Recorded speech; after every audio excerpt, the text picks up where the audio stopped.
Hello and welcome everyone, I'm Madals and today I have got game number 1 of a best of 3 as I try and update the overlay but accidentally disable and then re-enable the sound. Now, this is going to be a game, it's slightly old, not too far, but it should be pretty cool and I don't know where the event came from, to be honest, but I know it's best of 3. So down in the bottom right position, spawning as the red Zerg player, it is none other than Liquid's Zenio. And his opponent up in the top left, the blue Protoss player, it is Shy. So, Shy v Zenio. What can we get coming down? It's on Belshire. A little bit of Zerg versus Protoss. Looks like it's going to be some variety of fast expansion out of Shy. Interesting pylon placement. Usually see it come up here. You can tell by my rapid boxing that I've been playing quite a lot recently. So, I apologise for that. I will try and slow down my over-anticipating of boxing everything like a madman. But yeah, pylon on the low ground generally equals either Nexus first or Forge into a Nexus. One or the other. Depends on how safe you're feeling. So, that's really why we see this probe coming out. Going to come and check around the back here. Go, okay, are there any spawning pools? Because if there are spawning pools, then that means I've got to be worried. If there aren't spawning pools, it means that, hey, Shy, you can get away with a Nexus first. He may still go for the Forge if he wants to go for, say, some cannon rushing or some fun shenanigans like that. But generally speaking, this is just to keep a good eye out on what Zenio's got planned. Zenio may even be crazy. I don't think he is. No, there we go. So there's the spawning pool. I was thinking maybe he will do something bold, like try and go hatch first, but he's not doing that. Shy, meanwhile, probably going to go for a Nexus first now. Banking up a good amount of minerals. Probably just going to chuck down that Nexus at 400. Pull a probe at around 300 is when you want to do it. And yeah, it's all looking good. Everything looking sweet. Zenio just coming down here. Going to be pulling out the drone. Going to try and get down the hatchery. And this is where we could potentially see a block come down. But the minerals need to be saved for that Nexus of the probe. Probably going to try and block this as long as possible. Because the probe's still there, a second drone being forced, going to just try and work through this probe. Ideally, Shy wants to block this for as long as possible. Zenio wants to try and force it out. Should be able to get the hatchery down. Does manage to do it. Nice little snipe there. I say a snipe. Nice little placement of a building just to make sure that it doesn't get trapped. So that's all looking pretty cool. Of course, this just generally leads into the fun kind of mid-game where this Overlord is ideally checking to see what's come down. Whether it's a gateway expand, whether it's a Nexus first or Forge fast expand. And by the timings of things like that pylon, Zenio knows that it was a Nexus before the Forge. That means the third base, ideally, wants to come down in about the next 30 seconds. But the probe should be trying and block that potentially. But Zenio already pulling out this drone. The probe is going back. So once this third starts coming down, that's where fun things are going to get happening. Zerglings, though, they've got the option to try and poke back. 4 of them on their way down. Just going to check to make sure there's no pylons or anything getting placed. But the probe has been pulled all the way back safely to this watchtower. Generally, it's all looking good. Now, of course, I do have tons of fun stuff coming up. This is not to do with the game, by the way, but I've got tons of great events coming up in the near future. So you should definitely check out my Twitter, @Madals91, just to get the latest on kind of live events I'm doing. I'm also starting streaming from the week beginning the 23rd of September. So you should go to the Twitch channel, I was going to say YouTube, twitch.tv/Madals, and follow that, because I'm going to be casting not only StarCraft, but a whole host of other stuff, just general gaming shenanigans, and it would be cool if I could get a few people up there. I'm also working to get that channel partnered, so you can look at all the beautiful different quality settings, because I know that's important to some people who can't watch in, like, 720p at 60 frames per second. But beside the point, we do see the big thing here at the moment is this game is pretty much standard. Not too much scary things happening, not too much crazy things going on. Just both players macroing it up for the time being, but that can suddenly change, especially when this Cybercore is done. We could be seeing the Stargate, the Robo, additional gateways, Twilight Council, DTs, all viable things that could be coming out, and that's why these Zerglings are really out the front. Just to keep an eye out, what could be coming out here, and oh my goodness, a Zergling is chasing down this probe. Come on, probe. This is like a scene from Jurassic Park, and of course recently Jurassic World was announced, the 4th Jurassic Park film, coming out the same week, the same summer as like Superman versus Batman and all of those other films and stuff. Oh no, the Queen, don't cheat, Queen. We're watching the probe. The probe went away. Come on, probe, you can do this. Zergling desperately trying to make it work. No Zergling speed coming out yet because the first 2 gases are only just out getting taken, so of course the probe does still have a chance. Can he make it back to safety? Probably not, because there's 3 more Zerglings up here. They're dinosaur Zerglings as well, because they have those spines on their back. They look really cool. But yeah, probe trying to get away here, trying to get to safety, but oh no, 3 more Zerglings are going to start chasing it. Is the probe actually going to make it? Oh my goodness. This probe is a hero. The Overlord also a hero, though, does spot the robotic facility. Not these 2 additional gateways, though. Will the Zerglings move up to come and get a peek? Probably should do so. Meanwhile, of course, We just see Zenio droning, getting a rotor on, droning, getting an evolution chamber. That's pretty much all Zerg players think about early game. It's just like drone. 5 gates, though, are going to put an end to that. Oh my goodness, 6, 7. Oh, the gates. 8 gates. 8 gates plus a warp prism. This is an all-in from Shy. Zenio, you've got to be careful, man. Zenio, you've got to be very, very careful, because this could be not particularly fun for you. So boom goes the Overlord.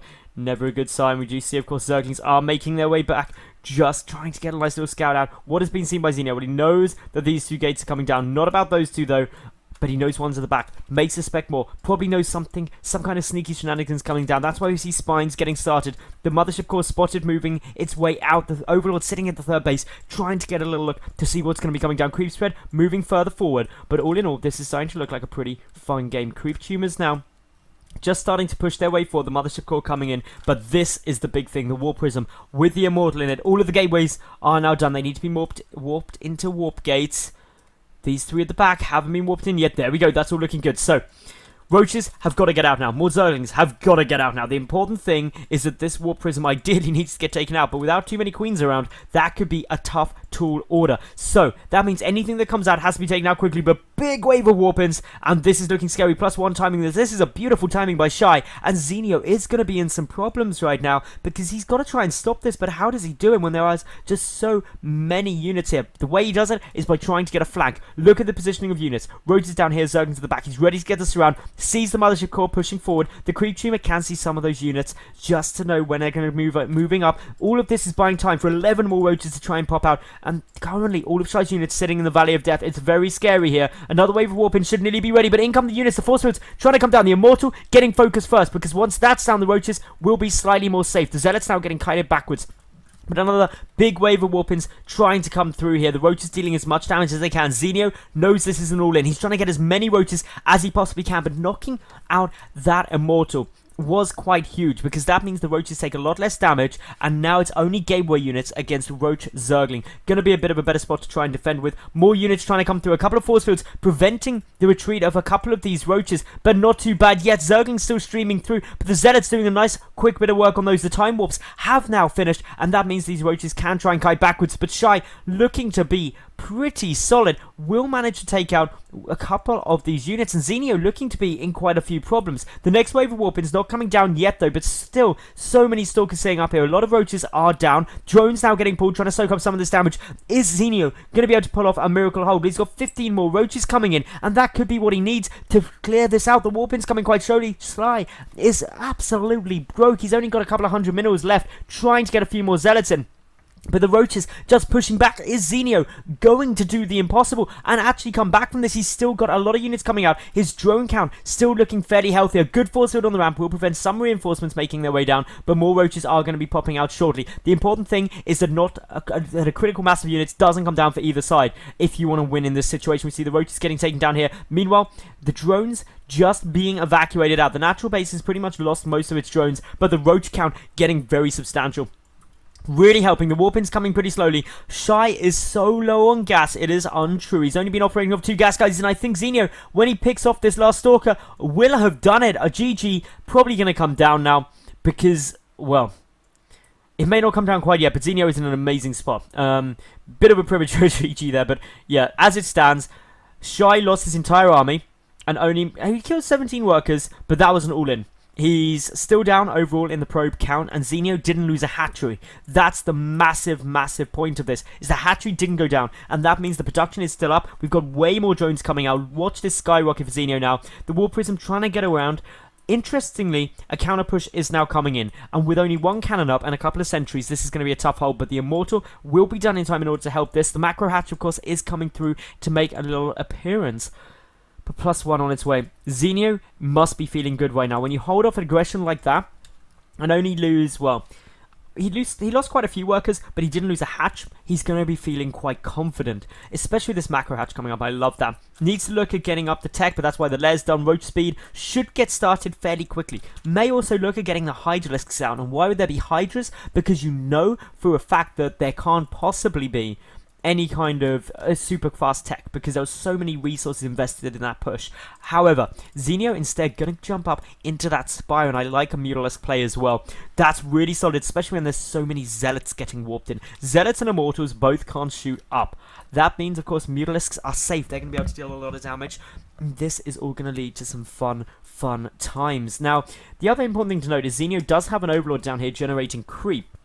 That means he knows the timing of any third that could be trying to come down, and since there isn't a third, he knows he's safe. And with this macro hatch, knowing there's only a 2-base Protoss, he's not trying to rush to get his 4th up, because there's probably another push on its way, and indeed, there is. Zenio now needs to get so many units out. Does his Roaches see it? Yes, he did. He saw the War Prism as well. He knows what's coming. He definitely sees it now. This is a whole host of units. He's bringing these Zerglings up. Is he going to try and engage this very early on? It would be a risky move, because +1 is done for these Zealots, and Carapace is not done. Oh, sorry, Carapace is now done, rather, for these Zerglings. That means that they will still take 3 shots to kill, but +1 is not yet done for the Roaches to get a better trade. But look at this positioning for Zenio. Is he going to go for it? Well, in he comes from all angles. He's going to go for the complete surround. The Roaches needs to try and deal as much damage as possible. The Zealots tearing through a lot of these Zerglings. He's looking really, really good here. But the Roaches are still able to pick off some of these splinter groups. We've got 18 more Roaches coming through. The important thing is Zenio is buying himself some time. He's got a great economy. He's got a lot of money in the bank. It's all about the lava now. Can he spend them quickly enough? He's got a good supply cap as well. So he's not going to be getting supply blocked anytime soon, but he's just trying to pick off units where and when he can, making sure that none of his own units get caught out of position. More Roaches coming through, ready for another flank. This is such a big push by Shy, but he only has the +1 up against the 1-1 upgrades for the Roaches. Slight upgrade lead to Zenio, and of course the army supply for Zenio is huge, 120 to 70. Admittedly, a lot of that is in Roaches, which is supply ineffective, but this still looks good for him. And oh no, Shy moving into the Valley of Death, as I like to call it, the dangerous point where you can get massively surrounded. And that is what we're seeing here. The Immortals are at the back, one of which nearly going down, will now fall. 2 Immortals still up though, trying to get focused quite quickly by Zenio as he brings units from every which directions, trying to do as much damage as possible, completely surrounding this force. And once again, Zenio cleaning this up like a beast, able to deal so much damage and still without losing any additional workers. GG is called, and Zenio will take game number 1. So if you enjoyed that, make sure you like the video, leave a cool comment, and of course subscribe, and then flick over to my channel, and I'll see you at game number 2 in just a sec.